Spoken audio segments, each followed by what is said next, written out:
Lar. Good morning po sa inyong lahat, mga kapuso. At good morning din kay Little Miguel. Hi, Miguel. Hi, Miguel. And happy birthday kay Sarah Valencia. And Tita Marian is here. Hi, Marian. Tita Marian. Narito naman ating showbiz chikan. Malapit na natin mapanood sa GMA Telebabad ang pinakaabangang epic serye na Amaya na pagbibidaan ng ating kapuso star na si Marian Rivera. Halatang sobrang excited ang lahat sa unang araw ng kanilang taping ay kahapon yan. Kaya naman, heto ang ating pagkumusta sa kanila sa Subic to ginawa. Watch this.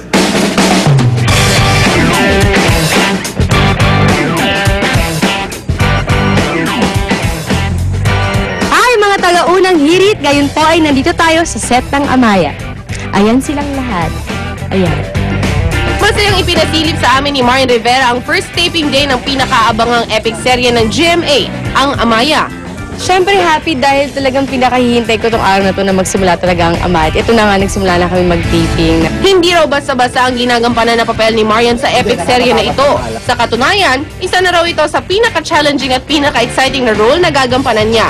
Pinakamahirap siyempre kapag naging warrior na ako dahil ako lang ang nag-iisang babae na makikipaglaban sa lahat ng lalaking nandito.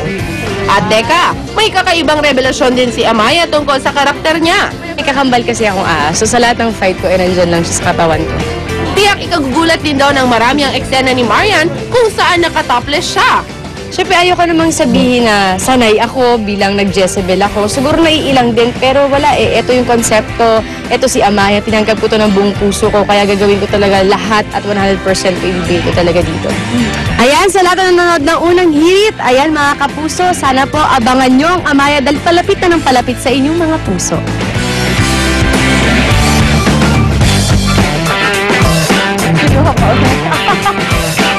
Unang hirit, ang saya-saya.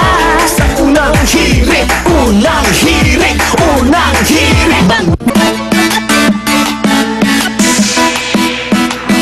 Okay, mensahe lang po para doon sa ating mga kababayan nag-aalala pa rin sa mga mahal nila sa buhay sa Japan. Go ahead po. Yeah. Sa ngalan po ng DFA po at saka ng OWA at saka ng DOLE po, tuloy-tuloy pa rin po yung pagtulong natin sa mga kababayan natin dito po sa Pilipinas at saka po doon sa apektuhan sa Japan.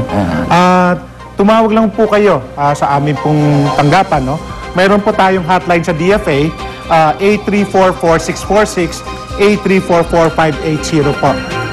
Doon po sa mga kasama po natin sa Japan, sundan lang po natin yung advisory din po ng gobyerno ng Japan kung kailan po sa lilikas o hindi po. No? Para po, halimbawa, doon sa apektuhan sa may Fukushima, lumabas po tayo doon sa radius na sinasabi po nila. Okay. Salamat po ulit sa DFA at OWA. Dito medyo pansamantalang muna tayong puputol pero tuloy-tuloy nga yung pagtanggap nila ng tawag sa tanggapan po ng OWA at DFA.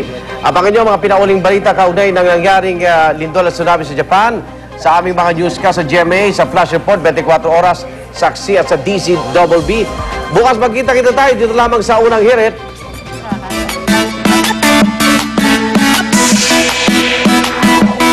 Sa pagising sa umaga, iba kung nauna ka.